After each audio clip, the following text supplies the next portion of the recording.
you're good to go. Good morning, everyone.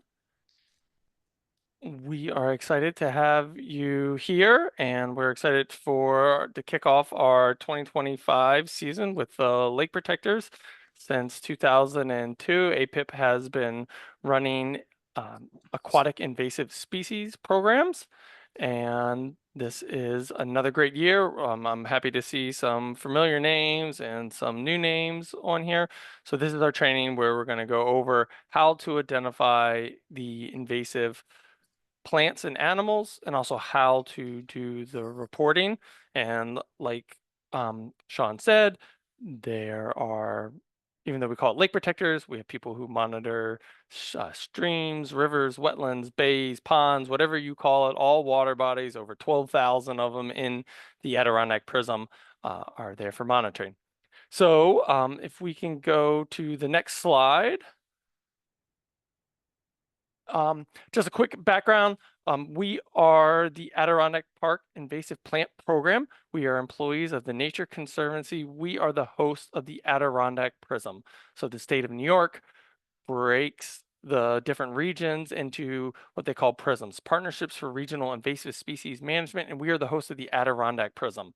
And so this is a partnership between the Nature Conservancy and the New York State Department of Environmental Conservation, where we get funding through the Environmental Protection Fund to do all these different programs, like trying to prevent new introductions, do early detection and rapid response, which is a key part of lake protectors, and then helping lake associations or managing existing infestations. We have both terrestrial invasive species programs and education and outreach, but today we're going to focus on our aquatic invasive species. So we can advance to the next one. People have already started to do this in the chat. If you haven't already, you can write in where you're from or what lake or stream do you want to survey this year. It's great to see so many people from all across the Adirondacks, from Scroon Lake to North Creek to the Racket River to Branningham, Cranberry Lake, Pleasant Lake, Chattagay Lake. We have multiple lower Chattagay, upper Chattagay, the Narrows. So as you can see, we are very well blessed with having lots of water bodies here in the Adirondacks. It makes it really enjoyable when it's really hot to go jump into one of these places, hopefully cool down. So hopefully you did that yesterday, you can do that today. But we definitely need your help because there are more lakes and streams than our staff can manage alone. And so that's where you come in. You are a critical part of this. So another interesting thing that we're super excited for, if we go to the next slide, is this is an opportunity for new beginnings. I have been super thrilled to be the aquatic invasive species manager for the past 4 years, but last year I was promoted to the APIPP program director, and I am super happy to welcome Anna Hardiman on board as our new AIS manager. She just recently started and is getting up to speed, and I know she's looking forward to leading the first part of this talk and getting to meet more of you. So, Anna, we can all give her a big round of applause, or virtual, react and welcome her. We wanted her to give it a little space to talk about herself before we go into the introductions. Yeah, hello everyone. I'm really excited to be working with you and be working in the Adirondacks. I grew up in Potsdam, so I'm local to the North Country and have a lot of deep passion for the protection of the natural resources and the wonderful places that we all call home. I have a background in environmental biology and global studies. Recently got a graduate degree in natural resources conservation and have been eager to put that to use. And my work history has involved a lot of invasive species management, aquatic field work, natural resources management, and environmental education. So I'm excited to work with you and APIPP and do great work in our area. Yes, we are thrilled to have Anna. She didn't even mention she was a boat steward. She graduated with a master's from Paul Smith College. So lots of great Adirondack connections and already knows a lot of the area. So we are super, super thrilled to have her on board today. Um, and if you go to the next slide, we'll also type this into the chat, but here is my email. Just because Anna is taking over as AIS manager doesn't mean I'm going away. Unfortunately, you're still going to be stuck with me sometimes. So you can reach out to Anna or you can reach out to me with any of your questions. Okay. So we're doing this in two parts today. The first part will be learning about I'm going to give a very quick general invasive species 101, why we care about these, how to do this. But the main part of this is going to be spent on how to identify 8 aquatic invasive plants and 8 aquatic invasive animals. And Anna's going to lead that part and go through there. And then we'll finish up and talk about some spread prevention. So hopefully we'll finish around 10:10 and we'll take like a little 5-minute break. And then I'll come back and I'll finish up what the steps are, how you go out and how you do the survey. All this information this is being recorded. You will get all of these slides, a link to them on our adkinvasives.com. We have a lake protectors page. It has all of this information, all of the links, all this information. You also get a follow-up email. So don't feel like you have to memorize everything right now. We have lots of resources to help you. And then Anna and I and Sean are always around throughout the season if you have any questions coming up. Okay, so when we talk about invasive species, what does that mean? And I like to use this little graphic that I created to talk about the difference between native, non-native, and invasive. So to be an invasive species, you have to do two key things. One, you have to be not native to a certain region, and you're generally get moved to that new region by humans. So that is part one. And then part two, this new species has to cause harm to the environment, the economy, or public health. So a way we can think about this is with this little graphic on the side. So the first top picture is poison ivy. Definitely hurts people.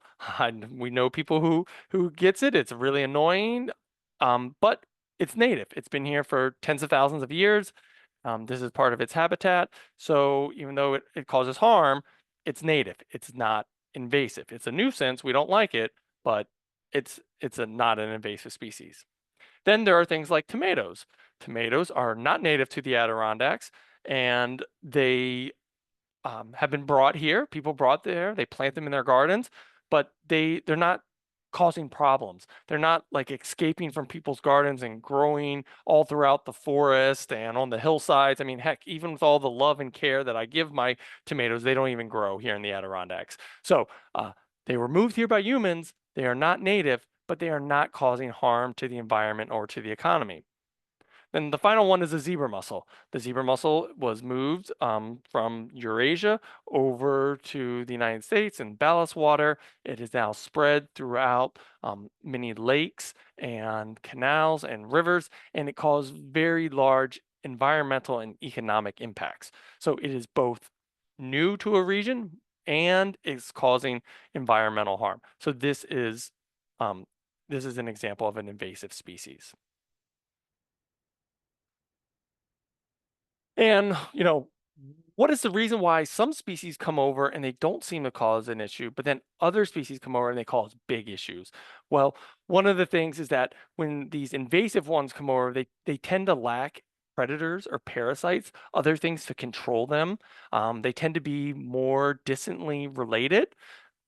So the other existing organisms that we have here, they don't know how to interact with them. They don't know how to eat them. They don't know what to do. Um, they often produce many offsprings or seeds. We always talk about purple loosestrife being able to produce thousands of seeds, Asian golden clam being able to produce 4,000 juveniles in the summer. They have lots of offspring. They're also able to reproduce by multiple means. Some can do flowers and seeds. They can also spread by rhizomes. They can spread by fragments. And in they generally can monopolize lots of habitats. They're generalists. They don't have a very defined ecological niche. They're happy in lots of different places. And when they come in, they're big bad bullies and they just kind of push everything out. So they monopolize resources. Uh, and these can have ecological impacts. So the most obvious one is biodiversity loss. So you have a field of wildflowers or something, and an invasive grass comes in and it just pushes everything out, and you only have one species. Same thing underneath the water. Lots of different native plants growing, but then we have Eurasian water milfoil come in, like the top picture, and it just creates a monoculture in there. These can disrupt the food web. It changes the water quality, oxygen levels. Um, can lead to breeding grounds for mosquitoes, can increase the nutrients in the lake, so eutrophication, introduce pathogens. So all sorts of ecological impacts can happen from invasive species. And then there's also economic impacts. So this can impact our recreation and tourism, which is super important in the Adirondacks. If you have a lake that's completely full with Eurasian water milfoil or water chestnut, you can't boat around. You can't go fishing. Nobody wants to go swimming in that. Uh, Lakes that have invasive species in them have been shown to have lower associated home property values by them. There's also related health impacts from bacteria or dead zones, and then water quality or flooding and drainage. All of these things can be adding up to millions of dollars locally and billions of dollars nationally. So this is your invasive species 101. They unfortunately cause large impacts, and that's why we need your help to be able to hopefully identify them early so we can better manage them. And also, a big part of it is trying to prevent them and keep them out. So Anna's going to be up right now. She's going to go through the species. If you have any questions, you can type them into the chat, and I'll try to help answer some of them as they come through. Awesome. All right, so we just got a really good overview of what invasive species are and how they can be problematic and challenging to the ecosystem.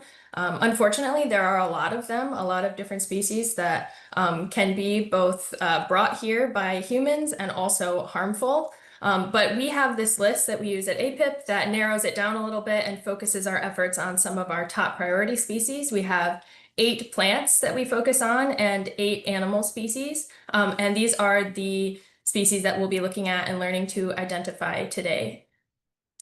And we'll start with the plant community. So when we're looking at plants, it's really helpful to understand the different plant types. And a large part of why a plant is what it is because of where it grows and how it functions. So this is a helpful diagram that shows how some plants are emergent, which means they tend to live more along the shoreline, and they have leafing bodies and flowering bodies that emerge from the water. These are plants that are a little bit easier to see, so that's helpful. They can be easier to identify because of that. Next, we have floating plants, and these can be attached into the soil sediment, like lily pads, and have a rooted system underneath in the sediment, or they can be floating like algae that we see here in this image. So those are our floating varieties of plants. And then we have submergent plants, plants that grow and are underneath the surface. And for this reason, they can be very difficult to see and to identify.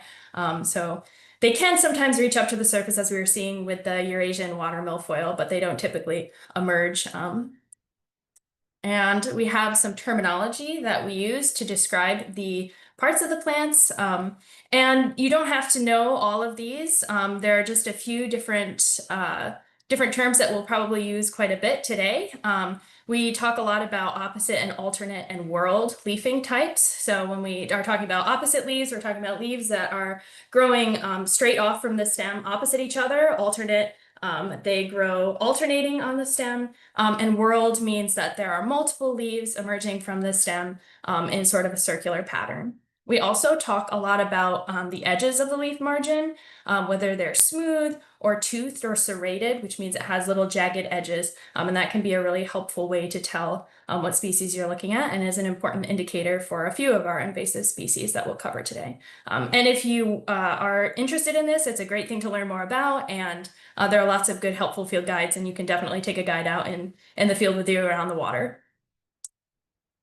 So today what we're going to do is try to work through getting those key features of the invasive species down so that when we're out on the water and looking at plants, we can be more confident in identifying those key features. Like if we are looking for a plant that doesn't have smooth leaf margins and has those jagged edges and has the type of flower that we've been talking about. So what we mean by this is you may not have ever seen the plant before or the animal.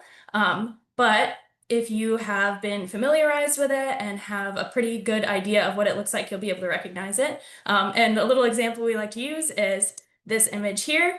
And if you'd like, you can put in the chat what this image is. Most of us, I think, can agree we haven't seen this creature out in the wild, but we do recognize it based on its key features. This is a fairy. It has the wand and the wings, and therefore we can be pretty confident that it is a fairy. And another example here, another creature we haven't seen out in the wild, but with the body of a horse and the long horn on its head, we can be pretty confident that this is a unicorn. So it doesn't have to be a perfect and complete total identification list. Sometimes we can just work on those search images and use those key features to identify what we're looking at. The first plant that we're going to go into today is Eurasian water milfoil, probably one that's rather familiar for you folks. This is one of the most common of the invasive plants in the Adirondack Park. It's native to Europe and Asia. It's a submerged perennial, and it looks like a lot of other native plants. There are multiple native milfoils as well, so it's important that we get these key features down. It frequently grows up from the bottom up to the surface. So this is a submergent plant, but it reaches up to the surface often if it's really in a good growing environment. And that's because it grows really, really fast, up to a centimeter per day. And this is a particularly challenging plant because, as we were talking about earlier, it has multiple means of reproduction. So it can reproduce by seed, but also fragmentation. And that means that all it takes is a little bit of stem and a few leaves, and you've got a whole new plant. So this image from iMap shows the distribution, the current distribution of Eurasian water milfoil in the Adirondack Mountains and the surrounding area. And you'll see that there are a lot of places that we're finding it. And it's definitely one of the species that has been successful in traveling throughout water bodies. So in order to be able to identify it, we'll look at a couple different images here. Eurasian water milfoil usually has 4 feathery leaves that are whorled around the stem. Each leaf is finely divided and kind of feather-like, usually in 11 or more pairs. The leaf tips are really flat, and this is a key characteristic of Eurasian water milfoil. It almost looks like they got cut at the end. The stems are also often reddish or pink, sometimes a bit creamy colored. And another helpful characteristic is the Eurasian water milfoil tends to have gaps in between the leaves on the stem.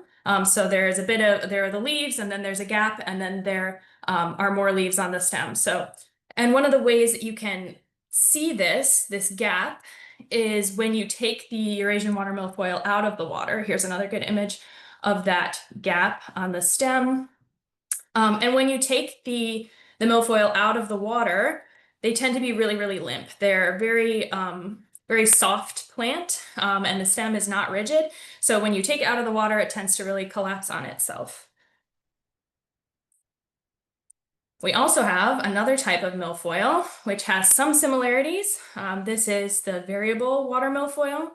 And this is actually native to the US, but not this area. The variable leaf water milfoil is also a submerged plant. It's a perennial, and it frequently reaches up to the surface and forms a canopy. that shades out the native species and changes the water chemistry.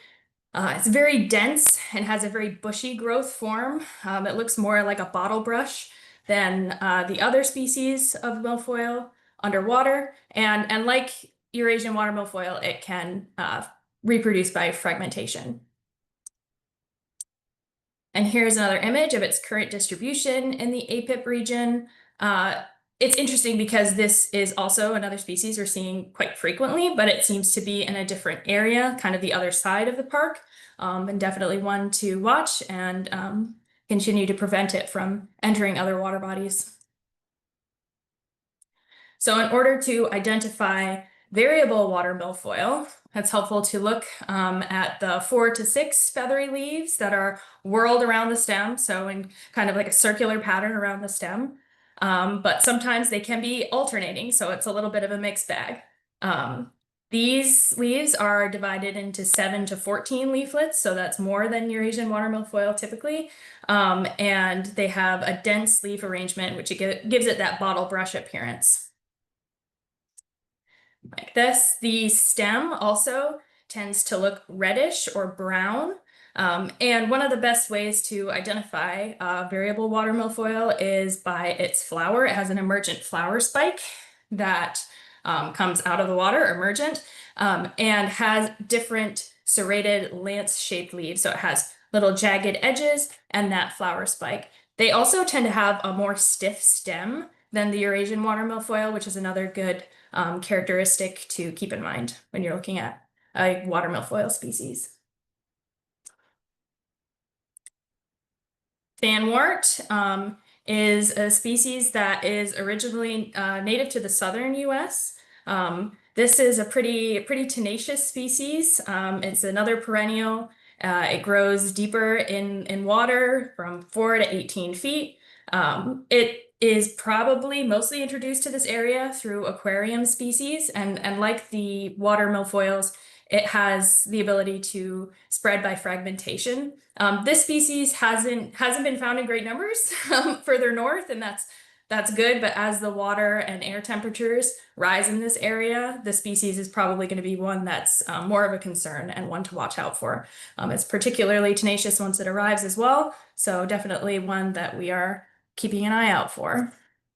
So as you can see, it's only located currently in the southern Adirondacks, and we'd like to keep it that way. Definitely want to keep it out of our waters as much as possible. So in order to recognize this plant, we'll kind of zoom in here on the leaves. You'll notice that these leaves are a little bit different than the milfoil leaves that we were looking at before. We talk about those as feathered.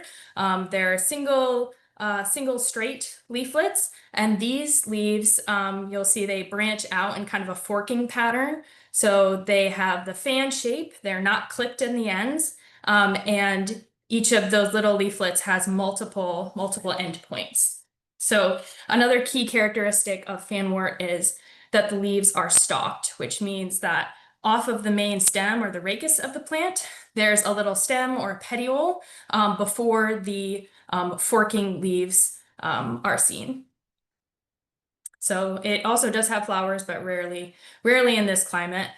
Here's another image of that, and this is a good way to look at the stems, the stem and the petiole, which means it has those stalks on the leaves.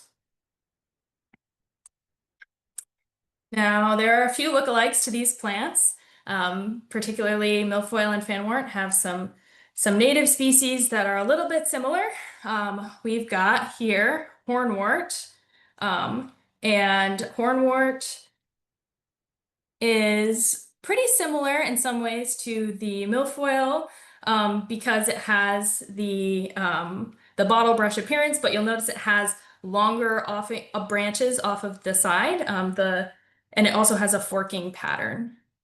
So here is a closer image of that, and you'll see the leaves have little forks on them rather than those feathery patterns. They also tend to be really stiff and bristly, so when you take this out of the water, it'll maintain its structural integrity pretty well. Another plant that may be mistaken for the invasive milfoils or fanwort is bladderwort. The best way to tell that this is a bladderwort is that it has these tiny air sac bladders, and that's because these are actually carnivorous plants, and they trap freshwater zooplankton inside and consume them. They also have a forked pattern, so they're not feathered or fanned. Here's a close-up image of those bladders. It's a really incredible morphology. And next we have the water marigold, and these have a whorled leafing pattern, not much of a leaf stalk, so they don't have as long of a petiole off the stem as the fanwort does. It has that forked pattern, so multiple ends on those little leaflets, and they also have a yellow emergent flower in the late summer. So there are a lot of different aquatic plants that are fun to get to know and to experience in comparison with our invasive species. And as long as we have those key characteristics, that's a really good place to start. And if you have questions, you can always take a picture. And even if you don't have questions, it's great to take a picture of the species and pass that along. So here are a couple of the native milfoils. So this first one is the northern water milfoil. There are 6 native milfoil species in the Adirondacks, but these two, northern water milfoil and world water milfoil, are more easy to mistake as Eurasian or variable leaf milfoil. If we look first at northern water milfoil, it generally has less leaf pairs than Eurasian water milfoil. The leaves tend to be a bit stiffer, and they also they tend to be really bright green. And the other Eurasian water milfoil tends to have a darker color. And also, remember, Eurasian water milfoil tends to collapse along the stem. So if it's really stiff, then it's probably not Eurasian water milfoil. World water milfoil can also be seen growing densely in some areas, so it might even look like a plant that is out competing other native species, and maybe it is a little bit, but that's not a problem necessarily. And it has a very pipe cleaner-esque structure, and it does have a different flower than the variable leaf milfoil. And so these two are natural parts of the ecosystem. And again, if you have questions or you find something that is a little bit tricky to match with those key characteristics that we're talking about, take a picture and we'll take a closer look at it. And the more you see them, the more familiar you'll get with them and the more comfortable you'll feel. The next species up is the water chestnut. So this is a species that's native to Europe and Asia. And it's often found in slow-flowing waters. It's a fast-growing floating annual. So this is the first one we've talked about that's found more on the surface. And it can grow 16 feet in the water depth. So it can grow in deep waters. And luckily, because it's on the surface, you can see and identify it ideally. But the plants, because they're on the surface, also form a really dense canopy that can shade out and really change the water chemistry and make it not hospitable to native species. This is an annual plant that grows from a seed. So we don't see much water chestnut at this time in the Adirondack interior, and we're definitely working to prevent its introduction. Historically, there have been some pretty large infestations in the Lake Champlain area, and some in Lake George. There's water chestnut in the Hudson and the Mohawk River areas. There's some up further north in Heuvelton. So it's definitely one that has been successful in hitching a ride to multiple water bodies, and one that we would definitely like to prevent from getting a stronger foothold or water hold in the Adirondacks. So the water chestnut has some very different key characteristics than those submerged plants. It has larger leaves. It has triangular leaves that have toothed or serrated, those little jagged edges. They have a large spiked seed or a nutlet that has 4 sides to it, 4 spines. When they mature in the late summer, they go from green to a dark brown black color. And it can reproduce by these nutlets or also by fragmentation. So it has multiple reproduction strategies, which makes it very successful at spreading. The submerged roots are really interesting. They have these tubers of sorts. So there are these bulbous bladders that help it float up on the surface, like little floaties. And the flowers have 4 white petals, and they typically bloom in July. The next species is European frogbit, and this is native to Europe, as it says in its name. It's a free-floating annual, so this is another one that you'll be able to see on the surface of the water. It escaped cultivation from Canada in the 1930s and has made its way into the Great Lakes and is spreading from there. It is, again, another plant that has multiple reproduction strategies. So it can disperse by fruit, turion, or those fragmentation strategies, which many invasive species have in common. So the leaves are pretty small. As you can see in this picture, they are probably about the size of a quarter, and they're often found around the edges of lakes, around the emergent species pictured here, kind of around cattails. So there's something you can look out for in more shallow water. This is an image of the distribution currently. European frogbit is very common in Lake Champlain and the St. Lawrence River area. And there are a few places in the Adirondacks that it's been found. So this is a species that we're aiming for that early detection and rapid response for, keeping an eye out and trying to first of all, prevent it from spreading, but if it does make it in, try to identify it early on and create a strategy for management. So the European frogbit has these heart-shaped leaves. They're leathery with undersides that if you flip them over, they may look a little bit purple, kind of a dark purplish color. It has white flowers with yellow centers as pictured here. And one of the important features of this plant is that it has 3 petals. So there are some native plants that have flowers similar to this, but they have more petals, up to 5 petals, or more. So 3 petals, those small heart-shaped leaves, those are some good indicators. But there's another one. If you lift the plant out of the water, it tends to have a tangled mess underneath it. So if you're looking at small heart-shaped leaves and aren't totally sure what you're seeing, a great way to check it would be to lift it out of the water, and you'll see the stems of those plants, all those multiple plants tangled together. So we have a couple lookalikes here. The first one is the white water lily. If we look at that in comparison to European frogbit, the white water lily has more of a slice in the leaves. It's less heart-shaped, and it has more than 3 petals on that flower. Even though it's a white flower with a yellow center, it's very, very different. Has more than those 3 petals. Another potential lookalike is the yellow pond lily or the spatterdock. And these have larger leaves. They're a little bit more heart-shaped, but they're much larger, and they have yellow flowers. Another potential lookalike is the water shield, and these have oval-shaped leaves. And if you flip these over, they're very, very slimy underneath. And they also tend to turn beautiful colors. So you see in this image, there are lots of different shades and hues and purples and reds. And they're also that different shape. They're more oblong than heart-shaped. And next we have little floating heart. These leaves are heart-shaped, and they are little, but they are still larger than European frogbit. Another great way to tell, as we talked about with European frogbit, has that tangle of stems underneath them.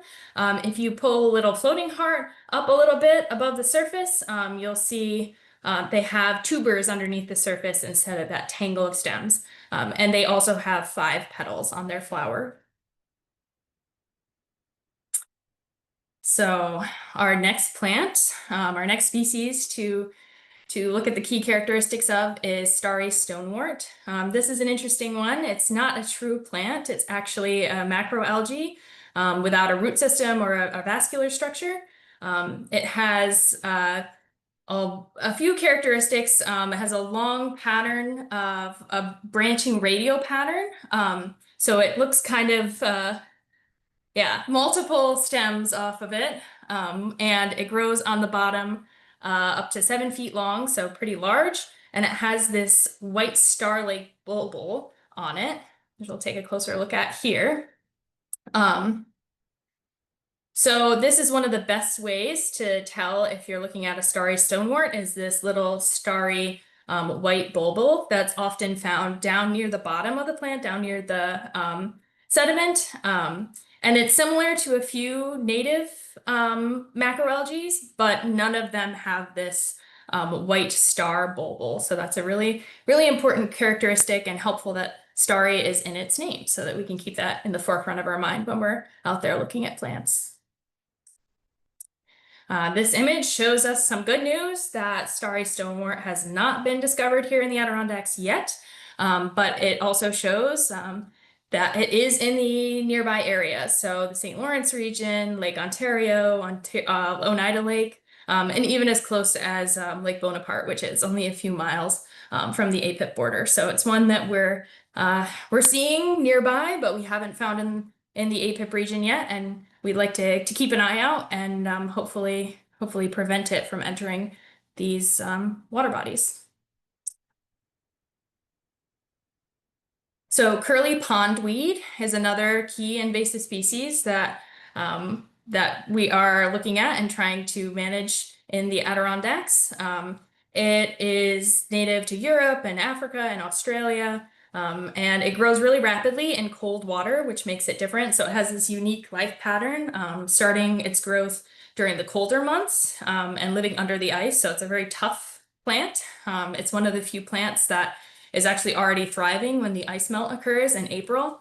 It tends to increase in abundance throughout May and June, and then it dies back in the early midsummer and July. So it's important to look for this species early on in the season because if you're surveying a water body in August or beyond, September, October, you may not see the species, and it's probably underreported for that reason. It has multiple strategies for reproduction, like overwintering buds and turions, which the turion is pictured here. It's a little pine cone-like structure. It grows on the tip of the plant.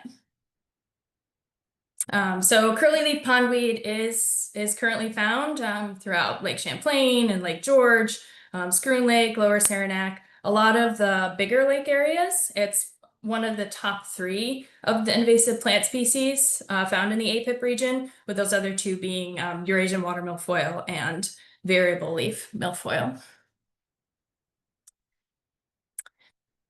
So these plants, the curly pondweed, they're a submerged plant, a perennial with rigid reddish-green oblong leaves. They have finely toothed wavy edges, so they have kind of wavy lasagna-shaped leaves and finely serrated tooth edges on those leaves. They look pretty sharp when you look at them up close. They have also that small, sharp pine cone-shaped turion that grows in the plant and is part of their reproduction strategy. There are a few other plants that might look similar, partly because they're pondweeds. There are lots of different pondweeds. These 2 have some similarities, but we're gonna work through why they're different. So clasping leaf pondweed and white stem pondweed both have those wavy edges on the leaves, but they have smooth leaf edges. So it doesn't have those teeth, those serrations on the end, like the curly leaf pondweed. And another important thing to think about is both of these plants will live throughout the summer, and so you may find them when you're out surveying later in the summer in August and October beyond, unlike curly pondweed, which has already died back by that time. Hydrilla. So hydrilla is in some ways the perfect invasive plant weed, and we don't have it here in the Adirondacks yet. It is incredibly tenacious. It grows in very dense colonies and can be extremely damaging to ecosystems. As seen in this picture here, it really chokes out everything and anything and completely changes the ecosystem and the water chemistry. So thinking about hydrilla, it's a great example of how invasive species can actually not only just be problematic in all of the ways that we think about them and changing the way that our water looks and the way that it may function in the food web, but it can be a pathway to other challenges. There's some interesting research that has shown hydrilla is the preferred host for a native cyanobacteria. And the cyanobacteria produces a neurotoxin that can kill animals like turtles and ducks. So the eagles that eat these animals have actually, in some places, been getting brain lesions as a result of this. And it's an example of how invasive species can be incredibly problematic in a variety of capacities. One little disruption or as Brian was talking about earlier, how these invasive species tend to be very outside of the ecosystem. They're just different enough that native species don't necessarily know how to cooperate with them in the same ways, and they can introduce problems that native species aren't prepared to work with and have no defenses for. So this is a map of where we are finding hydrilla as of this year. As you'll note, there's no hydrilla in the Adirondacks at this time, and that is really, really good. So prevention is key with this one, especially because it is found in the Finger Lakes area, in the Lower Hudson, in Buffalo and Rochester. And these are places that people are moving their recreational equipment from pretty regularly. So this is where we talk about that clean, drain, dry, and trying to prevent the spread as much as possible. It's always better to prevent it than have to work on coming up with a strategy for managing it later on. So we'll take a look at hydrilla. Hopefully we won't find it in our water, but we have to be prepared in case we do. So hydrilla has a couple characteristics that are similar to a plant that is really, really common called Elodea. And that's pictured here next to the hydrilla. So the bottom half of this picture. So it's important to think about when you're comparing these two, that the Elodea has 3 leaves and hydrilla has 4 to 6. So more leaves. Hydrilla also has kind of, when I look at it on the stem, it looks kind of star-shaped to me. And it has spines on the midrib, and it may have tubers. Yeah, and most lakes have Elodea, so this is a great species to become familiar with. And if you're out there looking and you find that it has whorls of 4 to 6, and that is not an Elodea and one that we want to hear about, but ideally you'll be very familiar and see lots of Elodea with those leaves in whorls of 3, and they're smooth leaves. Hydrilla has these a little bit of a rougher leaf edge. So we have made it through our 8 aquatic plant species, and we're going to start with our animals next. All right, so the spiny water flea, they're a zooplankton. They're very, very tiny, almost microscopic. They're from Eurasia. They can impact the food web quite profoundly because they're able to outcompete the native zooplankton and quickly become the dominant zooplankton. And this is really problematic because, as you can see in this image, it has this long spine with barbs on it. And because of this, the native fish species do not prefer to eat them. Long hooks and spines are quite unsavory, and in some cases just not palatable. So this species is found in the APIPP region. It's in 9 lakes currently: Sacandaga, Lake George, Piseco, Pex, Lake Pleasant, Lake Champlain, Indian Lake, Stewart's Bridge.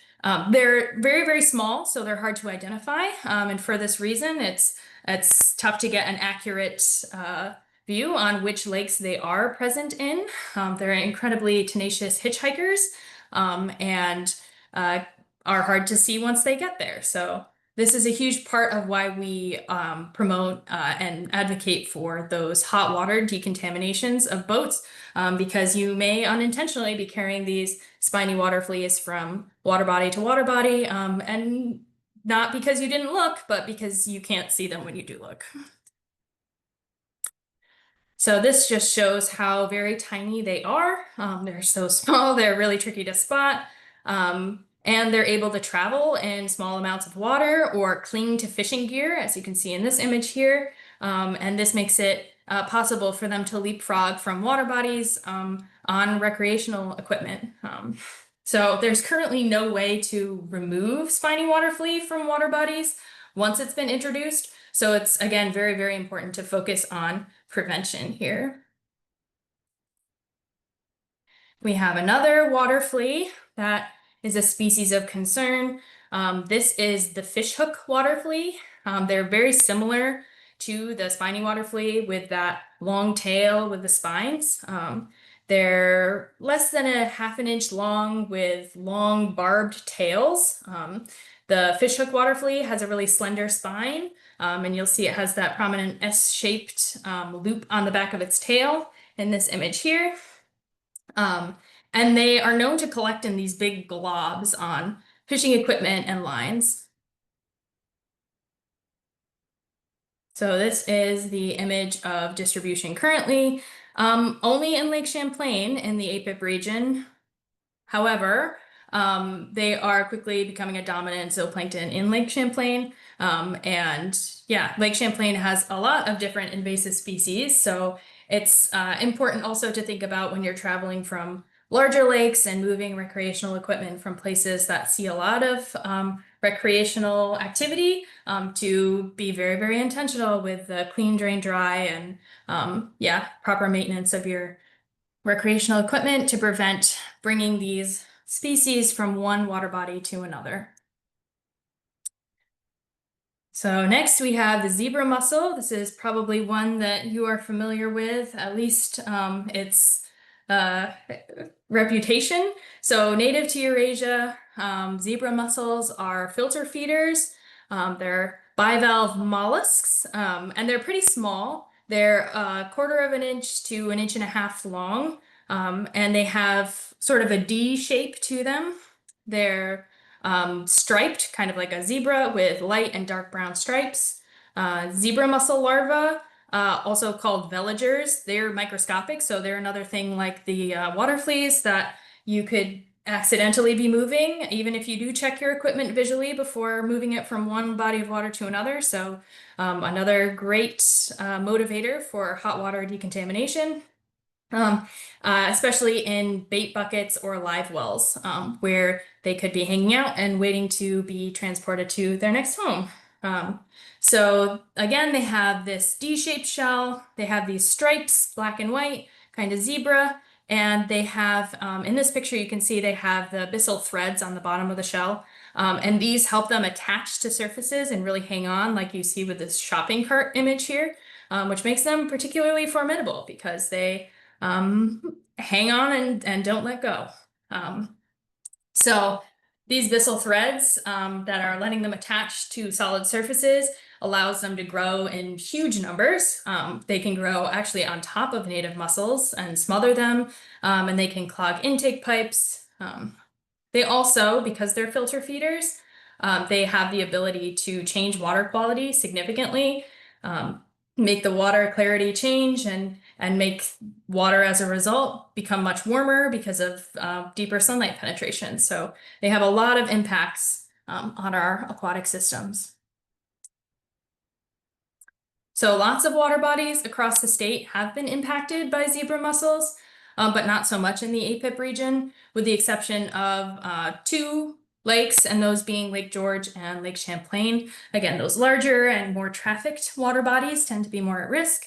It's possible that the Adirondack Lakes don't have a high enough calcium level to support the amount of growth that zebra mussels need for their shells, but it's definitely not something that we want to test. So hopefully we won't find out if it's possible for them or not. They will just stay out of our water if we are diligent with our surveys and our clean, drain, dry. So quagga mussels are in some ways similar to the zebra mussels. They even look a little bit similar. These are also native to Eurasia. They have that filter feeding strategy. They're bivalve mollusks. But quagga mussels are paler, and although they do have that same or similar D-shaped shell, they tend to be lighter in color. And one helpful way to tell is they can kind of stand on the edge. If you try to roll them up onto their crease, then sometimes they can stand up. So similar and has similar impacts ecologically to the zebra mussel in our water bodies.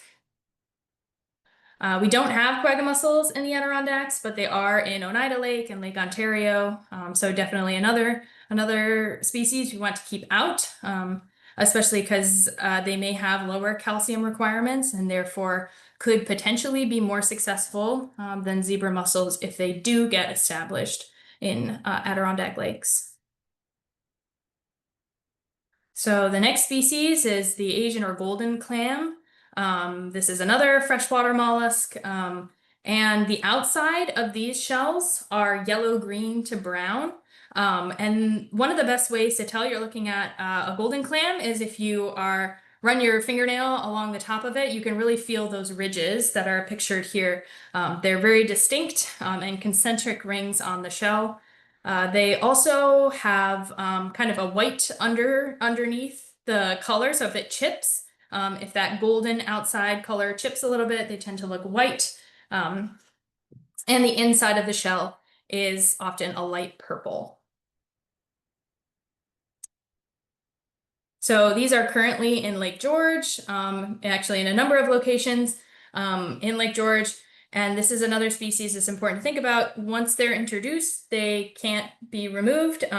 So this is something we want to prevent from entering other water bodies and keep them away from the Adirondack lakes in the interior. So golden clams, like I said, have kind of a similar impact to zebra mussels. They tend to have boom and bust cycles. They have the ability to make massive changes in water chemistry, water quality, and disrupt food webs and threaten the ecosystem viability either by overfiltering or this dieback that you're seeing here after a boom cycle. This is their bust. So another species is the Chinese mystery snail. Chinese mystery snails are pretty large. They're often golf ball sized snails with a pretty distinct trapdoor or operculum that can shut and keep the snail inside. They're typically pretty light in color when they're young and then darken to a greenish brown or reddish brown as you see in this picture here when they are an adult. They also tend to be pretty stinky, so sometimes you can smell them before you can see them. And the empty shells after the snails die can often be found floating, so this is a great way to keep an eye out. If you have these snails, look in small bay areas and along slow shorelines where these shells may have drifted and be collecting. And also the mystery of the Chinese mystery snail is that they actually give birth to live young. And that's really an interesting, mysterious characteristic, but it also makes it possible for heavy metals such as lead and zinc to bioaccumulate in them. So they're probably not a great food source for people or many critters in our lake ecosystems. So this is the current distribution. They are here. They're found more in the northern region of our prism, but they're also likely an underreported species. So make sure to keep an eye out for them throughout the park and take pictures if you do find them so we can give them a confident identification. So the Chinese mystery snail is, we do have native snails, so that the snail itself is not the problem, but they are much larger and they tend to outcompete those natives. They're not picky eaters and they'll eat pretty much anything that they can slide over, including algae and fish eggs. like the golden clam, they tend to have those boom and bust cycles. And these snails can also be carriers for parasites, potentially, and we haven't seen that here yet, but that's something to think about and look out for as we talk about those unintended consequences of invasive species in our native aquatic ecosystems. So next we have the rusty crayfish. And the rusty crayfish can be identified by their robust claws. We do have native crayfish, but these tend to be pretty large, and they have dark rusty spots on each side of their shell or their carapace. It almost looks like someone with red paint picked them up with their two fingers, their thumb and forefinger, and left those rusty colored spots. The rusty crayfish also has black bands on the tips of their pinchers, and when they close their claw, the claws leave a small oval gap, so they don't totally close completely. And yeah, so there are native crayfish. So if you see a crayfish, it's not necessarily a red flag, but this is one that we are looking for more because it's again likely an underreported species, and one that we don't have a lot of reliable and up-to-date data on. We actually are, yeah, looking into some reports even now about the rusty crayfish. So definitely one that we would ask you keep a careful eye out for. Um, so one of the reasons that the rusty crayfish is problematic, as you can see here in these pictures before and after removal, the rusty crayfish are voracious eaters and they mow down the animals and plants in their way, and can drastically alter the ecosystem as a result.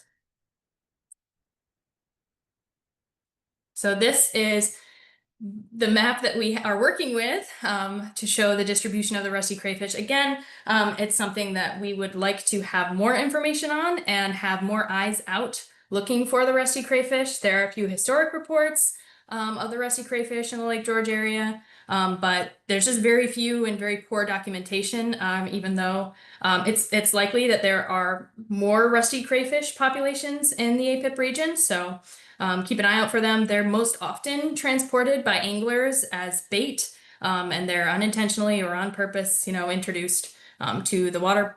And another great motivation for us to remember our clean, drain, dry, and not dump our bait buckets anywhere near our water. So our last species is the round goby. This is another Eurasian species that was introduced to the Great Lakes through ballast water and is now found throughout the Great Lakes, and is known to be moving through canal systems. That's one of the tricky things about an invasive fish species is they're pretty mobile. They're small. They're benthic bottom fish that can grow up to 10 inches in size, but they're often smaller.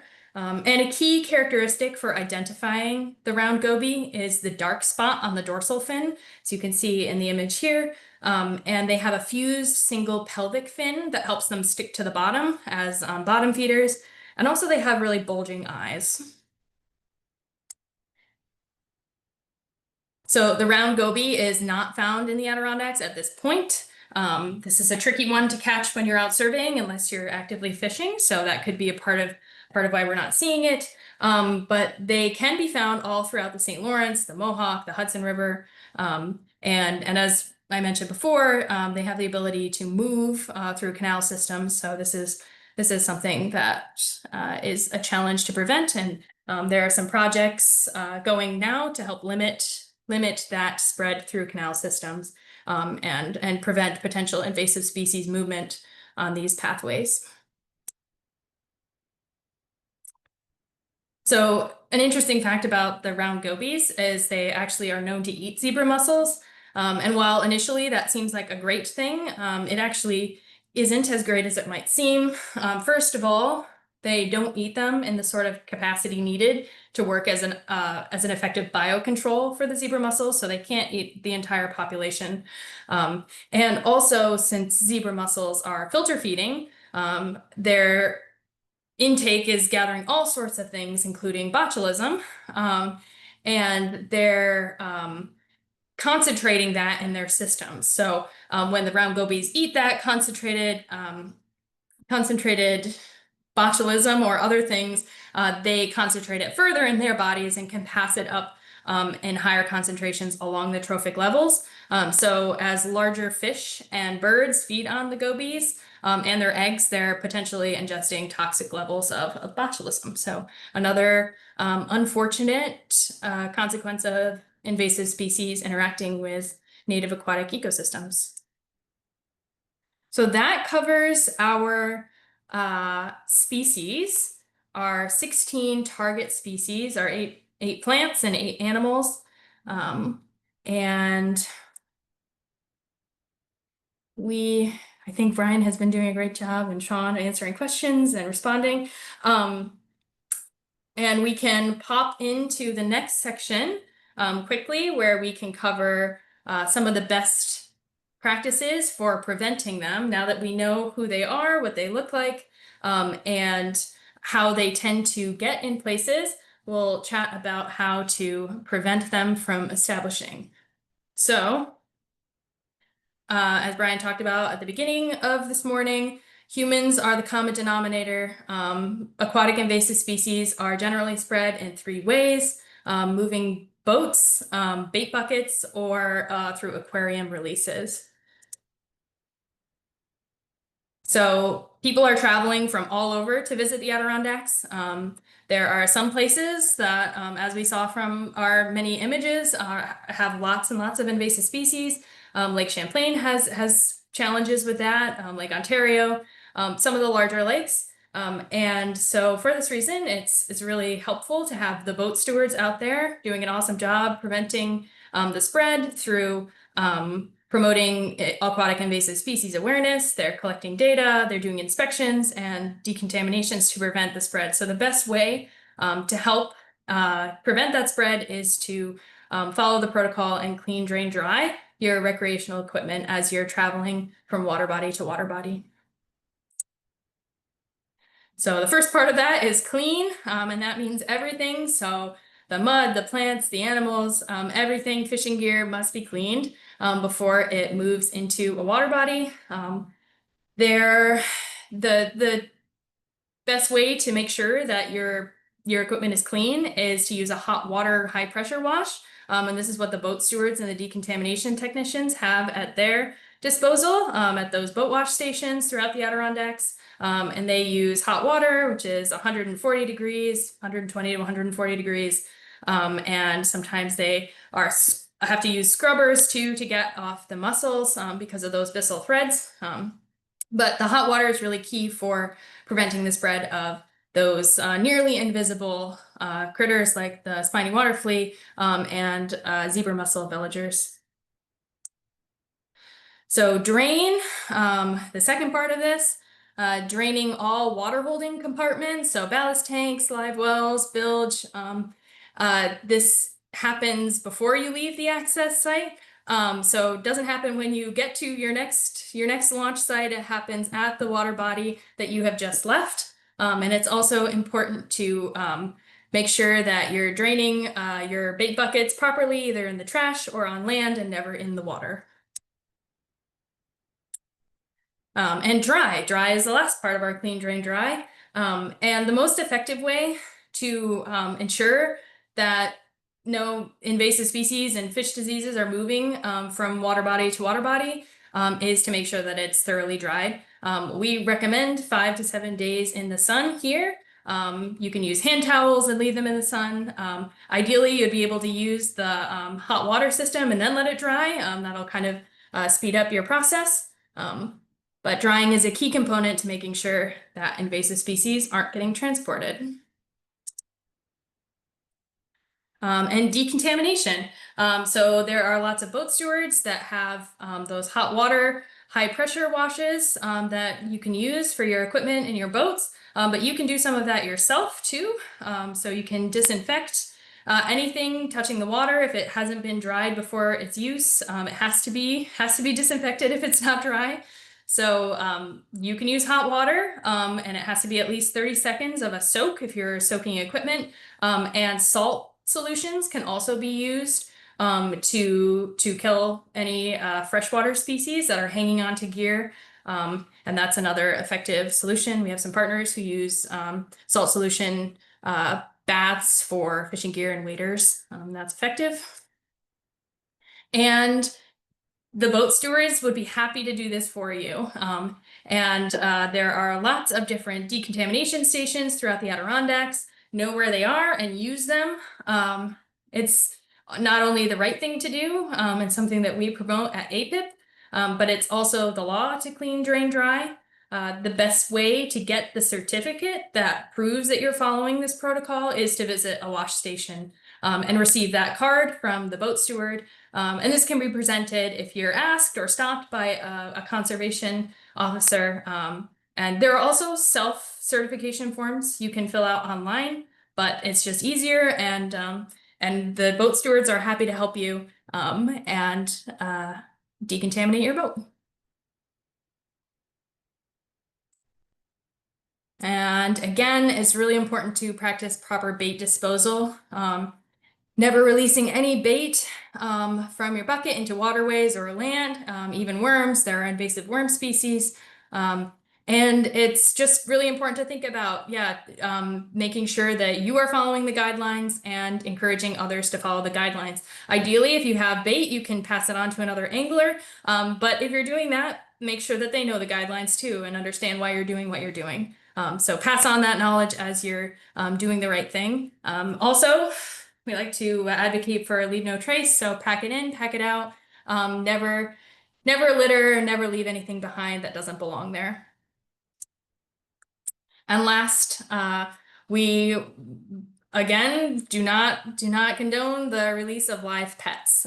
So any aquarium plants or animals should not be making their way into local water bodies. We talked about how fanwort was likely introduced that way. It's certainly something that happens, even though it should not. If you have unwanted pets or plants or anything, you can contact your local shelter. If you have questions about plants or how to dispose of them properly, contact us, and we'd be happy to help you with that. And definitely just plan in the long term before buying or adopting animals. They don't necessarily belong in our local aquatic ecosystems and can cause a lot of harm unintentionally if released. And that makes it through the first section of our morning. Thank you so much for your attention. I know that was a lot of information and a lot of species. We are going to take a short break at this point before we proceed, and I'll hand it over to Brian. Yes. All right. Thank you, everyone. Like Anna said, it's a lot of species, a lot of information. With practice and time, you can kind of, learn more and more. It's a lifetime of learning, like learning to play an instrument or learning how to cook or doing this. It just takes practice. So the best way to practice is to get out on the water and get a looking at some of these species or some of these native species. And like Anna said, we are always here to help. So you can take a good photo, float it in a tray of water, and send it to us, or just grab a physical sample, hold on to it. Sometimes we can come out and get to take a look at it. Also, the boat stewards are great resources. They've been trained, they're in your area to see these, so they can go out. You can bring one to them and say, hey, does this look like curly-leaf pondweed? And they'll be able to help you out. So if you need to take like a 3-minute break, we'll start back at 10:15. If you have any questions or things you want to put in the chat, we've got some great discussion going on there. So yeah, great job, everybody.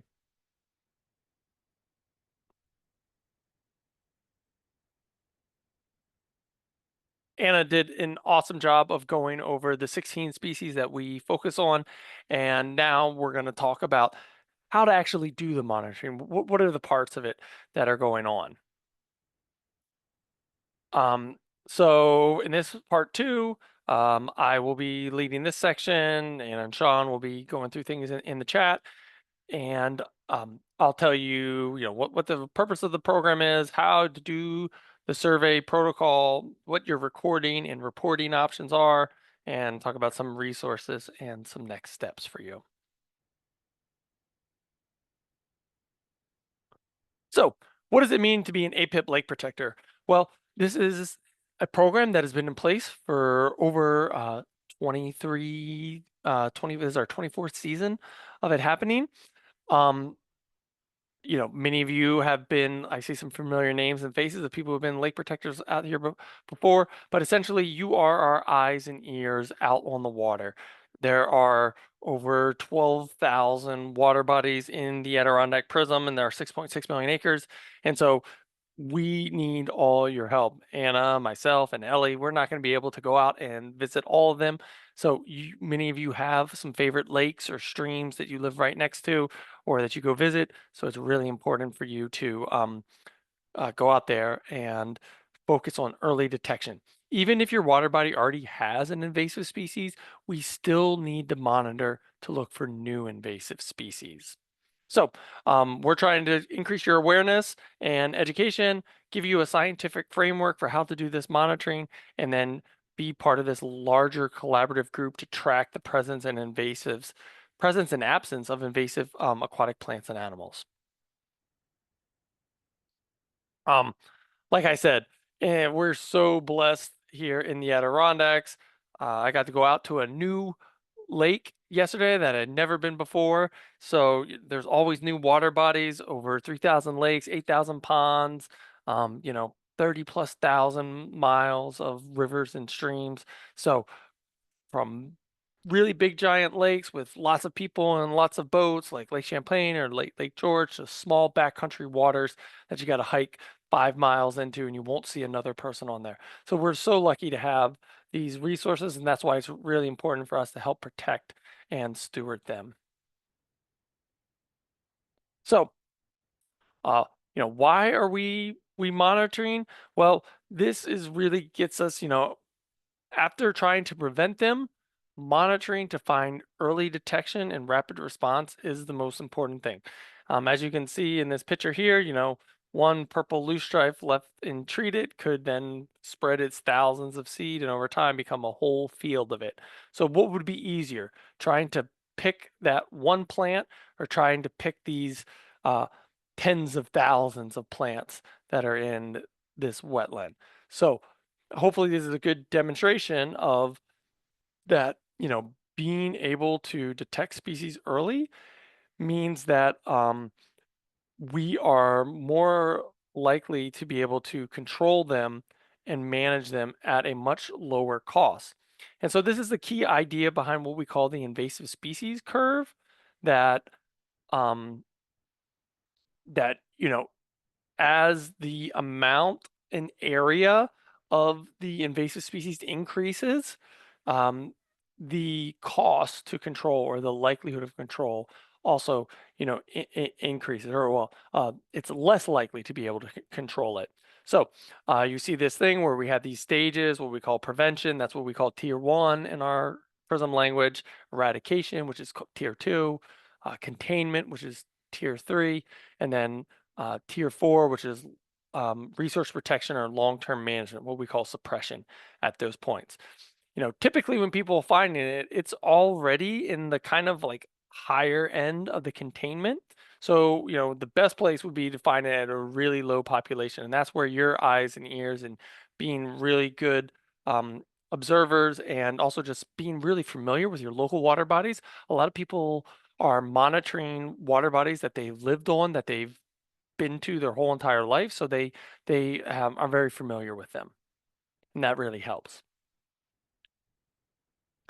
Um, so you can look at this map and see that collectively we've monitored over 500 water bodies over these 20 plus years of the program, and out of these, we found 152 of them have one of the 16 species that we're tracking on it. And we would not have been able to do this without lake protectors. We would not have been able to do this without our partner organizations like schools and other nonprofits. So this is why we need your help. There's other water bodies that we have added that we've never even been to. We've never even had a survey on. So you going out there and helping us, really makes a big difference. And collectively, we're able to have done a whole lot. Okay, so we have a 5-step process to being a lake protector. And you're right here at the beginning section. We call, say, attend to training. So you can watch this training like you're doing now. It's going to be recorded. If you have other people at your lake association or community who couldn't do it, they can watch it on YouTube whenever they want. We also have in-person trainings. We'll have at least 2 of these scheduled in July and August. We're working out the final dates and locations, and we'll share that on our newsletter and on our website. So this is the way where you learn how to do the process. You then sign up and you choose a lake to go through there. You then go out and survey the lake. You then record what you see, and then you report back it. So this is our 5-step process, and I'm going to kind of walk you through it. Okay, so the um, going out on the lake survey. Well, before this is our sign up. So you'll get a link to follow up on our, or if you just go and Google uh, lake protectors, it's usually the first thing that comes up on our ADKinvasives.com site. And so I'll make sure this at the end when I'm showing some websites, but it's basically you can go in, zoom in, click on a water body, type in your name and information, and sign up. And that's how we know who is monitoring where. So anybody can monitor any lake that they want. You don't have to live on it, just as long as you have legal access to it. You can't go monitor a private lake that you don't have permission to go on. But any lake or water, and if somebody else is already monitoring it or signed up to monitor and you really want to monitor it, that's okay. The likelihood that you're going to go out at the same day at the same time as somebody else is very small. So we need as many eyes and ears out there looking as possible. And big lakes like a lake like Lake George or Chattagay or Cranberry, one single person doesn't have to monitor the whole lake. They can just do a section of it, and then maybe they have another friend who does the other side, or they work together with their lake association to kind of divide it up. So there's a lot of different ways that you can do this. Um, okay, so let's say you're getting ready to go out and do a survey. There's some just basic equipment that you should have. Your boat, a map always helps. Your data sheet or your electronic device like a smartphone or like GPS tablet to do this. Some Ziploc bags or like a small like tray to be able to float or collect the samples are much easier to see in that. Um, Having a camera so you can take a picture with it. Polarized sunglasses also help a lot when you're looking through the water. We have plant guides available that are good resources. And then, if you want to have an aquatic rake, these are just like 2 garden rakes tied together with the handle cut off that you can throw in and that helps you pull it up. We have some that we can share. Heck, I got one right here. You never want to go out on without your trusty aquatic rake uh, for it. So yeah, a good tool to have out there.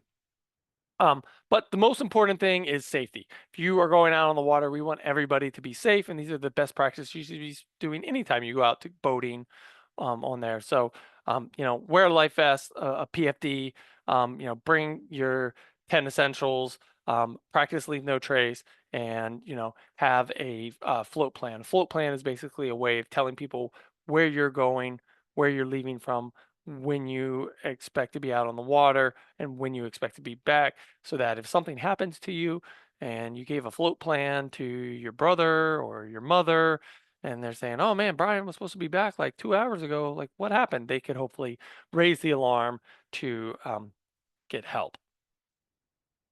And always remember, before we go out on the water, we want to make sure that we've cleaned, drained, and dried all of um, our equipment and materials, so we don't want to be spreading aquatic invasive species. It's not only the right thing to do, it's also the law in the state of New York.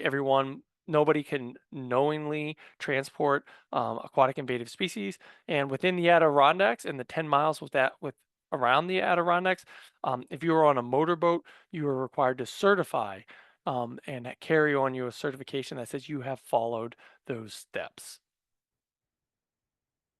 Okay, so we've done a training, we've signed up, we have all our equipment, we're ready to go out and survey. So, yay, this is the fun part. So, how do I find aquatic invasive species? Well, some people get out there and, pardon the pun, but they get lost in the weeds. Like you can get out there and it just feels like, oh my gosh, there's thousands of plants, and I could spend all day just looking at this one half a half an acre patch of it. And you're trying to kind of balance these two things.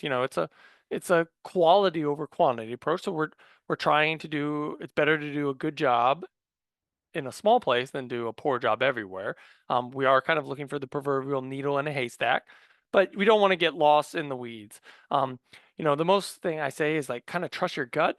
If you've been on this water ride many times, you'll have a feel for what is normal, what you've seen repeatedly from being out there sampling. And so if you see something different, or you're like, "Whoa, that's new. I don't know what's that. I don't remember seeing that." That's like a little. Maybe I should take a closer look. What's going on there? Um, Survey timing. We ask that everybody goes out and do a survey at least once a summer between the months of July and September. These are typically the warmer months, and when the plants are start to get at their peak growth and they start to show some of those key characteristics. So depending on where you are in the Adirondacks, sometimes if you're in the higher elevations, that can be August or September. But really any time in the summer is a good time, and you can go out multiple times and give multiple reports. Generally, it's best on a calm and sunny day, usually not too sunny or not too windy. There's not too many riffles. Once again, you're trying to look underneath the water. So anything that helps with that is useful. And then like here's our survey protocol. You're just gonna kind of do what we call a zigzag meander. You're gonna just kind of like boat or canoe or paddle around in what we call the littoral, the shallow water zones. And that's where plants are growing. You'll need to look out, and where it's like 50, 60 feet deep water, you're not going to be able to see the bottom. There's not a lot of plants living there. You're not going to be able to see the zooplankton or other things in most cases. So, pay extra attention to like places like inlets and outlets around boat launches, marinas, places where there's native plant beds or like downwind shores. If wind consistently blows in one way, that can sometimes pile up some fragments, or you can find some stuff from other places. So um, those are some good general suggestions.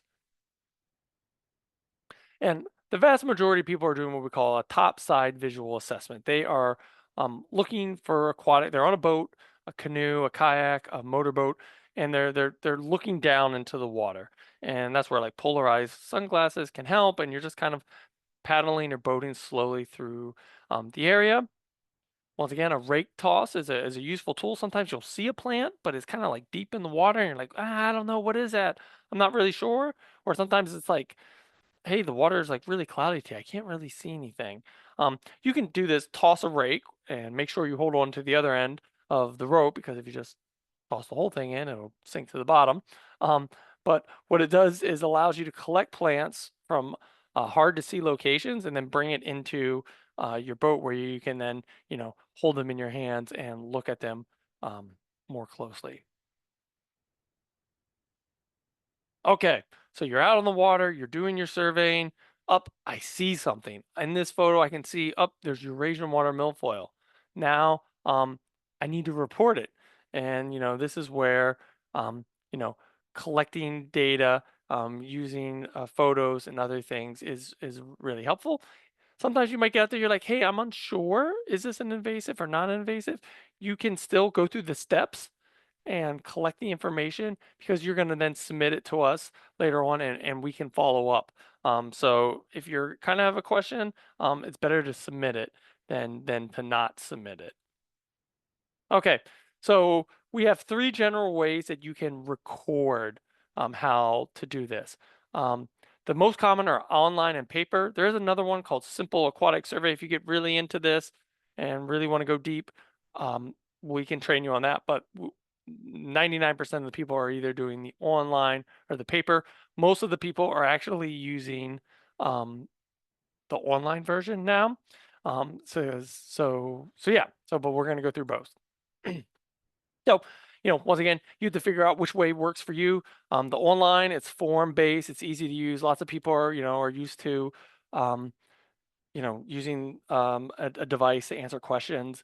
It records and reports locations all in there with the app, so we can get really accurate information about where they are. Um, you know, paper is pretty reliable and trustworthy. You don't have the battery won't fail on paper. So we have multiple data sheets that people will have to fill out if they do it the paper version, and then you have to submit it to us either by mail or email, or come back and fill it in online. Okay, but just to state back, the big questions are with data collection is like, what did you see? Where did you see it? What did it look like to describe it? So those are the kind of like the big things we're trying to answer, and these data sheets and forms just kind of walk you through that process. So I'm going to go through the paper force. Paper first. The online forms are exactly the same. They ask the same questions, they just in an online electronic format. So there are three forms. Your AIS observations, that's if you see an aquatic invasive species.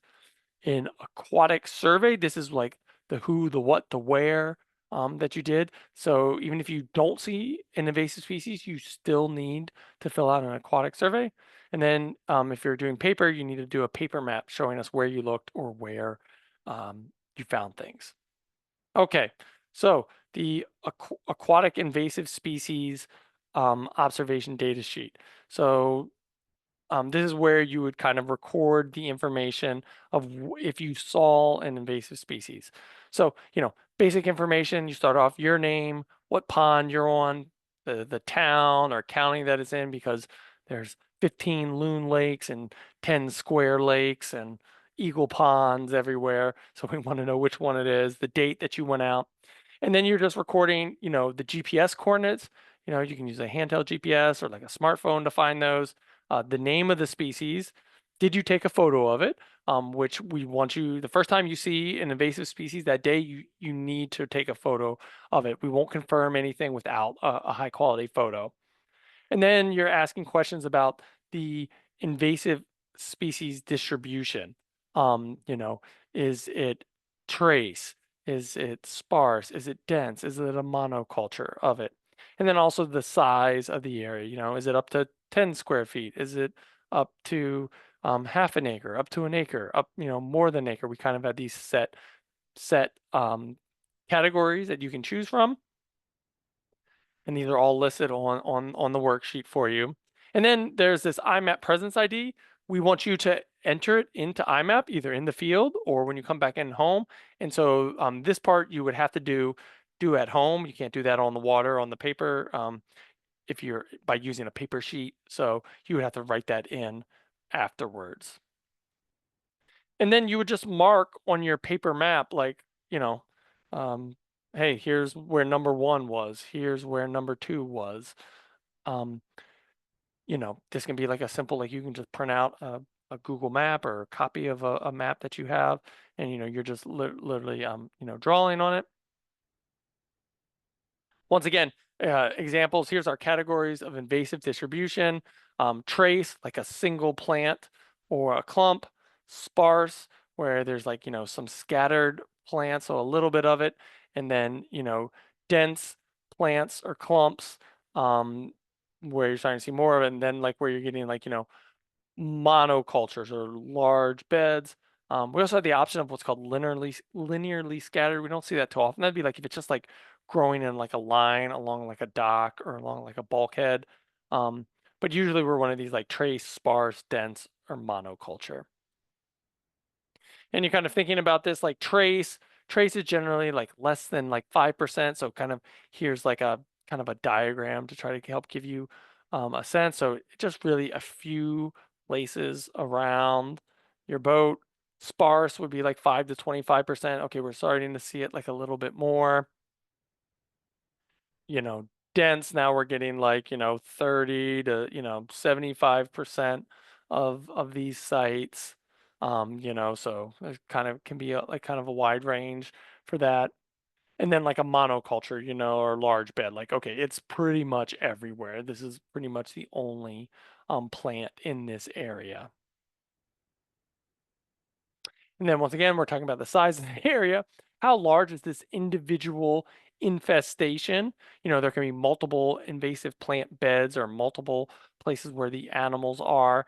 Is this up to 10 square feet, up to half an acre, up to an acre, or more than an acre? And just remember, like, 1 acre is is uh is about 3/4 of a large football field. So um, you know, just kind of a general rule of thumb. Um, okay, so then after you survey the area, you've gone out, you've looked at everything, you've marked some different areas. Once again, you don't need to mark every single like stem. There's like thousands of Eurasian watermilk. I don't need like 1,000 points in one bed. You can just mark one area around there. Okay, we paddled over to a different area. Now here's another big area, on the other side of the lake. We're just trying to do some of these, marking these general areas to keep track of if it's spread to a new area or if it is, moving to a different place. So go back to shore, get back there, and then you can do clean, drain, dry, for there, and then you can fill out the paper map and the aquatic survey data sheet. So for the paper map, you'll just need to mark the area that you surveyed. So 1 and 2 is where I found the invasive plants, and then this kind of hatched area, that's the part of the lake that I looked in. So you're just kind of going around there and um, looking for that.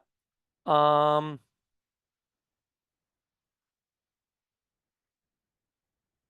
okay, so the next one is the aquatic survey data sheet. This is kind of like the who, what, where, when. This is what I went out there to. It gives a summary of this. The AIS observations, you only fill out if you find an invasive species, one of the 16 species that we're tracking. So in 70% of our lakes, you're hopefully not going to find them. So you would only then fill out this aquatic survey data sheet. And hopefully it's a pretty straightforward thing that I'll walk you through right now. So, who's the lead volunteer? That's your name, contact info, put down an email address or a phone number. So if we have a question, we can call you. Are you part of an organization like a lake association? Or if you're not, if you're just doing it by yourself, then just leave it blank. Were there other people that went out with you on there? So you can write down their name. So then how many people total was on that? Um, how long did it take you to travel to this water body? Maybe you had to drive somewhere to it and then drive back. So how long did that take? If you live right there, then that's just a 0. And then survey time. How long did you spend out on the water looking? Typically, most of our people are spending like 2 to 3 hours out when they do a survey. So it can, it fits in for a fun, easy kind of thing for them to do. Um, and then here's the key part. AIS search for. You're going to check off, these are the species that I looked for and that I feel confident that I can identify. So, like uh spiny water flea or fishhook water flea, they're very hard to see. Really, if you're not doing like a plankton tow or something, you're not really looking for them. Round goby, very hard visually to see unless like you're really fishing and come across as one. So just check off the ones that you feel that you um you did a good job searching for. And so those are the search column on the left. And then what did I find? Hopefully you're not finding any, so you just check that none box. But if you do find them, then check off, okay, I found um you know Eurasian water milfoil, or I found water chestnut. And then at the very bottom is general comments. So anything about the weather, special, anything out of the ordinary, anything you want to kind of tell us. On the right side is the date.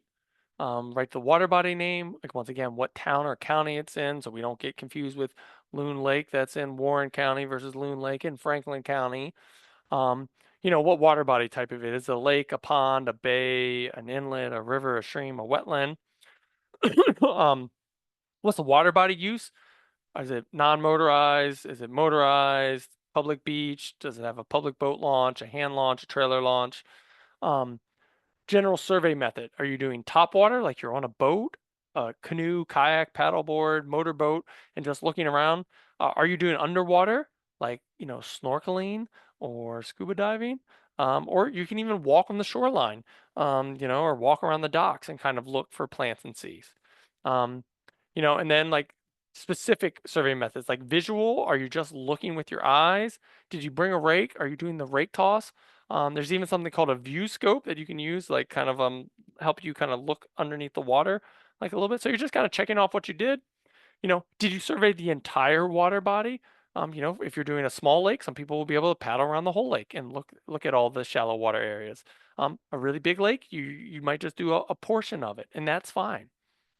And then this like follow-up survey needed. Like, um do you feel like you did a pretty good job in checking in and like, well, I got a pretty good cover. I don't really think somebody else, or no, I only did a partial survey, or I wasn't too sure. And like, yes, I think it'd be good if somebody else came out to it. This kind of helps us this question if somebody asked early in the chat, like, hey, where should I look? Well, this is part of the data that we use to help us with that. Then there's a entered in iMapInvasive. So we're trying to encourage everybody to enter their reports on iMapInvasives, and I'm going to talk about how to do that. And so if you did, check yes. If you didn't see any invasives, then you can't enter any invasives. So that would be no. And then down at the very bottom is if you're going to mail this to us. There's the mailing address, and those are the two or three things that we need you to send with us. You can also just scan this as an email and send it in. Or what some people do now is they just fill the paper form out while they're out in the water, and then they come back online, and then they do this online portion of it. So that's a step to complete uh, the paper ones. Now I'm going to go through and talk about the online options. They're very similar, and I'm even going to show. I'll do the online one right now. So the online options, these are the same exact questions as the paper forms. You're just inputting it in a different way. So that AIS observation data sheet, instead of filling out that data sheet, you can just submit everything in the iMap mobile app. It's a simple, easy way to use. It's great because it can link all your pictures and it takes your GPS and does it all in one place. Most people find it's very simple to use. We help train people on this at the trainings. You can also call up myself or Sean or anybody on the APIPP team. There's also great resources on New York iMapInvasives.org where you can see help videos and data sheets on how to do this. So that's the AIS observation data sheet, and then the aquatic survey data sheet, the who, the what, the where. That is in a survey 123 form that you can fill out on your phone or online on a computer. So like I said, the IMAP Invasives mobile app, it's easy to use. You can download it on the Apple Store or the Google Store, any place you get apps from. It's all in one place, so the photos and information are all together. You don't have to connect them through your email or different things like this. And then the data goes on our statewide platform. So when you saw Anna showing those maps of where the species are, that's our statewide database. And it goes directly into there. And then an expert like myself or Anna goes through and reviews it to see like, oh, is that a picture of, is that really curly pondweed? Actually, no, that just looks like big leaf pondweed or white stem pondweed. So, somebody's actually checking all these things. And then it's on this platform. If you go and log into imapinvasives.org, you can see on your lake where people have monitored it. It can help you look for where to find invasive species. So really great platform. And And Brian, just a note, sorry, excuse me. The link to download it is in the chat right now, just so everybody knows. okay. Yep.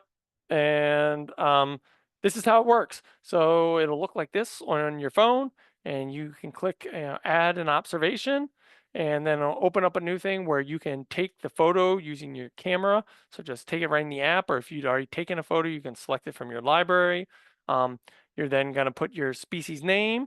You're going to say that you detected the species, and it'll automatically pop in with the date,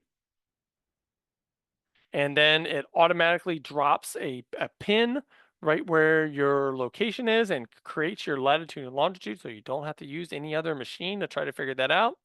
You can join our iMap project, the APIPP Volunteer Lake Monitoring Program, and you'll get an email about how to do that, where you go through there. If you have an organization that you're part of, like your lake association or different things, I'm part of the Adirondack Park Invasive Plant Program. So that's why I put that down. We generally don't use the time search one. You could put that, but most of the time we just leave that blank. And then once again, it's the same questions about the size of the area. Um, the size of the area and those same categories, up to 10 square feet, up to half an acre, 1 acre, more than 1 acre. And same thing about the distribution of invasives on the invasive species.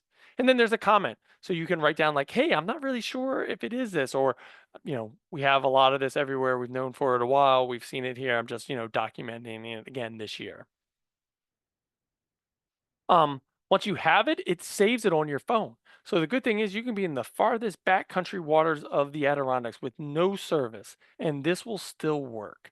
You don't need cell phone, Wi-Fi, any type of data coverage to do this. It stores it all on your phone or tablet, and then you are able to then, when you get back into a place where you have data, Wi-Fi connection, you can then select to upload it and upload it to the cloud, and that's when we'll be able to kind of see it and review it. So you just check the box and then you select upload selected, and it'll kind of process through and send it up to there. Okay. This is the next one is our online aquatic survey datasheet. And I'm going to stop sharing this and show you directly the form itself. It's the exact same questions as the paper datasheet. You're just filling it out online with one slight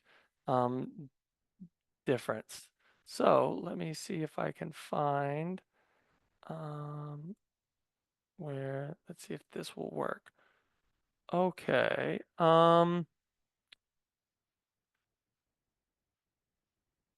Right here. Can everyone see this where it says like open in a browser or open in the Survey 123 field app? Can you see this one here on my screen? Can somebody tell me yes? Yes. Yes. Yes, good. So you have an option where if you want to, you can just open it on any web browser or any computer, or you can actually download this to your phone in an app and just do it on the phone.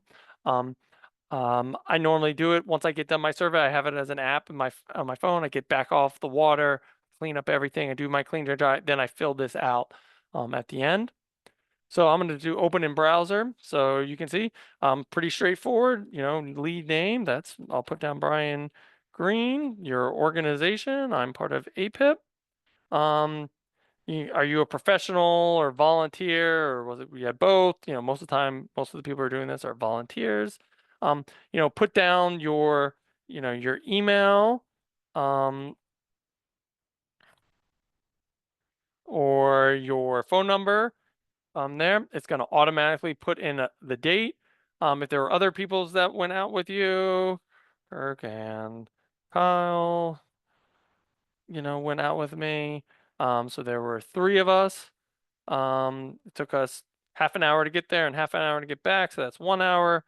And we were out on the water for 2.5 hours looking for it. It was Square Pond, and it was in Franklin County. It was a lake pond. It has motorized boats on it. It also has non-motorized boats. It has a public beach and a public boat trailer launch. We just did part of the water body, so we didn't do all of it. And we did it top water from a boat, and we did both visual and rake toss, and we did pretty. I don't know. I wasn't too sure. I only did part of the water body, so I'll say, yeah, it'd be good if somebody else would follow up for it. All right, here's our species search for. Well, we didn't really look much for Asian clam. We did look for the Chinese mystery snail, curly pondweed, Eurasian water milfoil, European frogbit, fanwort. We didn't really look for fishhook waterflea. We did look for hydrilla. We did look for rusty crayfish and variable leaf and water chestnut and zebra mussel. So those are the ones that we looked for. Did we detect it? Yes, we did find some on this place we found some European frogbit and Eurasian water milfoil, and we reported those in IMAP. So those are what we searched for. Here's what we found. Did I enter it in there? Yep, I've already entered it in there. Okay, and this is the one part that's like slightly different because you're doing it online instead of doing it with paper. You can just um, um, you can just on this map you can go in and just record the area that you went to. So I'm in Keene Valley right now. Let's just say this was my hypothetical, area. So what you can do is this little icon over here, the area, you just click on it. And then what it allows you to do is just kind of trace around, hey, we did the south half of the lake. There you go. And you can just double click when you're done. And then you can click the little um, say that, okay, we did it. Um, if you didn't like it, you could say that, up, hey, actually, no, didn't look very good. You could either like delete it and, start over, or, you can edit it. So once again, we don't want you to do like, these really like that, where I'm grabbing this other lake all the way over here. Try to do it in a way where, you're kind of, it doesn't need to be perfect, but, you're kind of just doing the one water body that you did. So there's the area that we did. If you took any photos, you can upload any photos that you took from it, and then write in your general comments like, you know, clear day, so easy to see the invasive plants. These plants have been in the lake for many years. There you go. And then I'm also just because I'm gonna submit this, I'm gonna put a big test on here so I know that I'm actually gonna go into the database and delete this one. So then you hit submit. And if there's something wrong, it'll tell you, oh, maybe you didn't fill out the date or something. But if you see this thing, it says, great job. Thanks for reporting. Your response was submitted successfully. It's into our database now. So hopefully that's a pretty straightforward thing that most people are pretty uh, feel pretty comfortable doing. If you need help with that, you can reach out to myself or Anna. Okay. Okay. Any questions about doing the paper or the um, online forms? I saw there were some questions about where you can download IMAP, and Sean gave that link to it.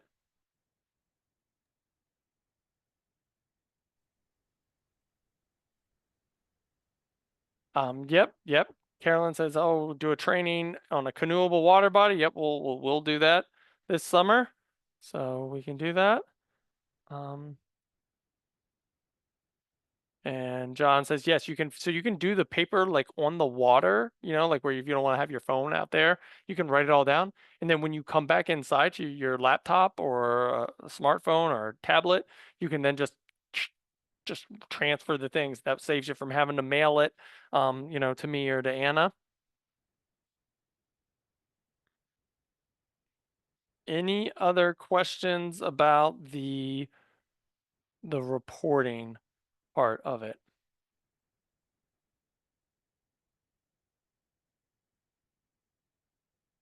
Okay. So, that's congratulations. You've now gone through the 5 steps and you've helped us report and record what you see on there. We have some people who go out and just do this once a summer on their one water body, and we super appreciate that. There are some people who get really into this and they do multiple water bodies or they do multiple surveys throughout the year. You can, what you see on one day will be slightly different. If you go in July versus going in September, the plants will have grown more. They'll have different characteristics. Some might be flowering, some will be showing other vegetative forms. So, it is a fun way to give back.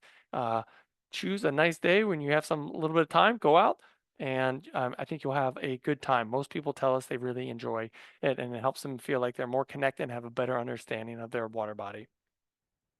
So yay, we did this, and you get to celebrate and repeat.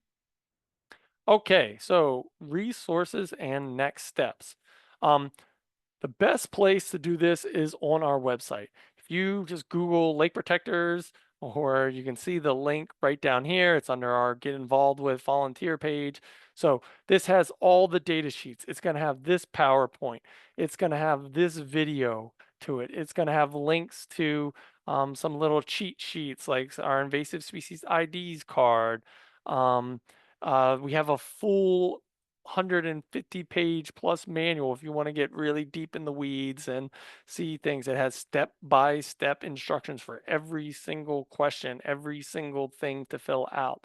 So a lot of resources, so you don't have to feel like you have to memorize everything right now. Like I said, there's the manual. It is available online, step-by-step instructions, identification keys, fact sheets, background informations. It's a big resource for you. So following this email, first following this meeting, you'll get an email from Anna following up with the link to the lake adoption web map. You'll get a PDF of the data sheets if you want to print it out to use.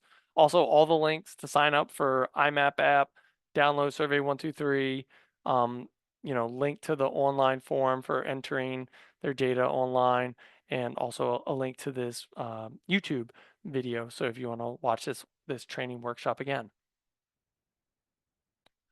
If you need a rake toss, you can contact me or Anna, and we can. We usually have some of these available, so we can lend out to people and have them use. You can also. There's no secret how to make these. It's literally just 2 garden rakes, just zip tied together, and then a length of about 25 feet of rope on it. So no special secret here. It's a big heavy thing. It'll go down, and then it just helps you pull up the plants, as you can see in this photo.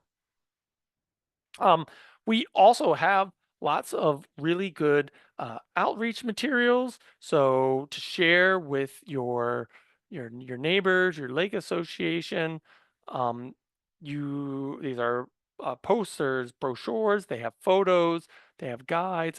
We have both terrestrial and we have aquatic guides that we can share to you. So these are on our website, or if you come to our office in Keene Valley, or if we're coming out, you see us at one of our tabling events.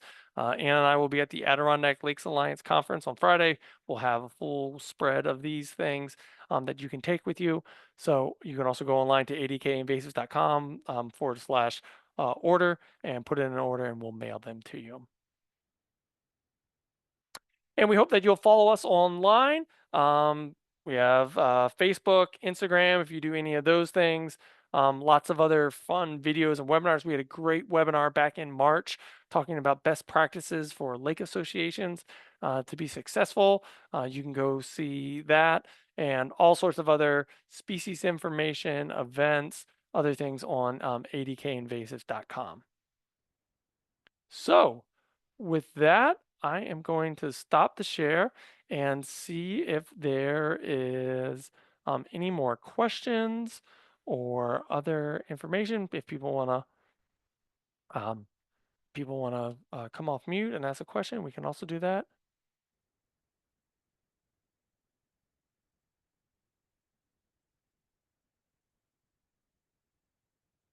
I can see in the chat, Bill said, can we take a photo of our data sheet and email it to you? Yep, that works also, just as long as we can read everything that's on there.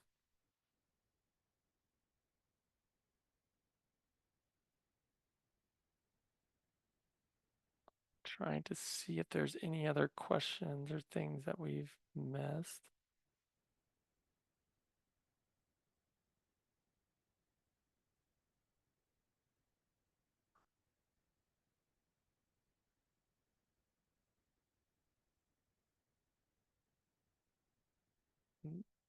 Not seeing too much.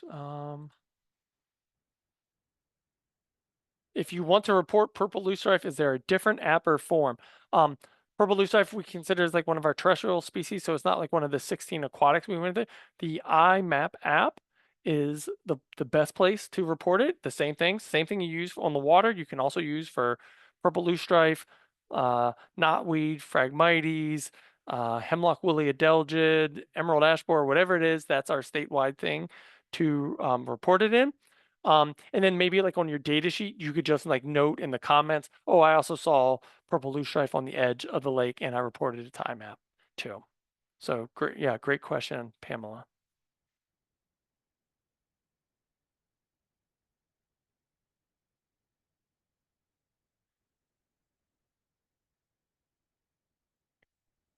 Okay, well, there's not any more questions for the group. Uh, on behalf of myself and Anna and Sean and the entire APIPP team, I want to say thank you. And we look forward to you getting out there and being a lake protectors. It's such an important thing. It's a great way to give back and hopefully have fun. We look forward to you hopefully coming out to one of our trainings that you can come to. There's also some other library trainings that are going on as part of the DEC all across the Adirondacks, where they're also doing some trainings on invasive species. So that's another great resource that you can go to. And if you have any questions, you can get in contact with myself or with Anna, and we'll be happy to try to answer that. And hopefully we'll get to see you sometime out on the water at one of our APIPP events or one of our general community tabling events.